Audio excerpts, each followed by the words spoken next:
জন্য এত চিন্তা করেন। শুভেচ্ছা জানাচ্ছেন সবাইকে, আন্তরিক শুভেচ্ছা, ধন্যবাদ, আমার কৃতজ্ঞতা জানাচ্ছি। সবাইকে ডাকতে পারলে ভালো হতো, কিন্তু সেটা সম্ভব হয়নি। খুব সাদামাটাভাবে আমরা এই পবিত্র বন্ধনের অনুষ্ঠান করেছি। আমি মিডিয়ার মাধ্যমে আমার সমস্ত শুভাকাঙ্ক্ষীকে ধন্যবাদ জানাচ্ছি। আপনাদের শুভেচ্ছা আর আশীর্বাদ কাম্য, যাতে পারিবারিক জীবনের দায়িত্ব খুব ভালোভাবে পালন করতে পারি। পরিবারের সেবা, সমাজের, দেশের সেবা, সব সেবা যেন করতে পারি এবং বিধি বিধানকে যেন সফল করতে পারি, সেই আশীর্বাদ সবার কাছ থেকে চাই। গুড ফ্রাইডের গোধূলি লগ্নে আনুষ্ঠানিকভাবে বিয়ে করলেন দিলীপ ঘোষ, রিঙ্কু মজুমদার। প্রাক্তন বিজেপির সাংসদের নিউ টাউনের ফ্ল্যাটে বসেছিল বিয়ের আসর।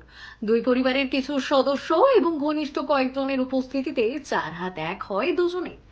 বাঙালির চিরাচরিত রীতি এবং আচার মেনে ধুতি পাঞ্জাবি পরেছিলেন বর দিলীপ। অন্যদিকে কনের সাজে ছিল লাল বেনারসে, সোলার মুকুট এবং লাল ওড়না। বরকনের আনুষ্ঠানিক শরীর সাবুদের পাশাপাশি ছাদনাতলায় হলো মালা বদল। ষাটোর্ধ্ব দিলীপ বঙ্গ রাজনীতির দাপুটে নেতা। ঘটা করে বিয়ের পক্ষপাতী যে তিনি নন তা ভালোই জানেন 50 পার করা কনে রিঙ্কু। আর সেই কারণেই পাল্লা থেকে সাবেকি সাজেই পৌঁছেছিলেন নিউ টাউনে বরের ফ্ল্যাটে। বিয়ের পিড়িতে নতুন করে বসার আগে হবু বরের পছন্দ অপছন্দের বিষয়গুলিও সংবাদ মাধ্যমের সঙ্গে ভাগ করে নিয়েছেন বিজেপি দক্ষিণ কলকাতা মহিলা মোর্চার পর্যবেক্ষক। কারণ আমিও খুব প্রিন্সিপালি স্ট্রং, স্ট্রিক্ট, নিজের কনসিয়াস আনকনসিয়াস মাইন্ডে যাতে কোনো ভুল না হয়ে যায়। সেলফ রেসপেক্টেড পার্সন আমরা, না? তো আমিও ওনার রেসপেক্টটাকে প্রায়োরিটিতে রেখে আমিও কোনো অনাবদার করিনি। আর জানতাম যে বাইরে দেখা করা লোকে তখন বলবে যে দেখো, কেন উনি ওনার নিজের জায়গাটা ধরে রেখেছেন। হ্যাঁ, বিয়ে হবে করবো, সেটা তো আমরা মনে মনে ভাবছি, চেষ্টা করছি একটা সেই কনক্লুশনে আসার। কেন ওনাকে আমি কন্ট্রোভার্সির মধ্যে নেব? আমি এরকম অনাবদার করিও নি। হ্যাঁ, একদম উনি জানেন আমি ওনাকে অনুপ্রাণিত করতে পারি, তবেই না উনি উনি কি আমাকে এমনি এমনি ফাইনালি কনক্লুশনে এসছেন। ওনার মনে হয়েছে সামহাও যে না, খোঁজখবর নিয়েছেন। হ্যাঁ, উনি আমাকে একবারে সিদ্ধান্ত জানান, বুঝেছেন।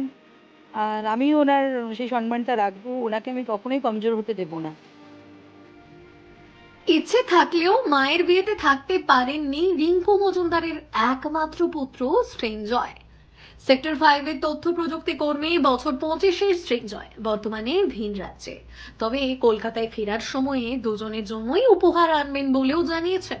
বিজেপির প্রাক্তন রাজ্য সভাপতির বিয়েতে উপহার পাঠিয়ে শুভেচ্ছা জানিয়েছেন মুখ্যমন্ত্রী মমতা বন্দ্যোপাধ্যায়।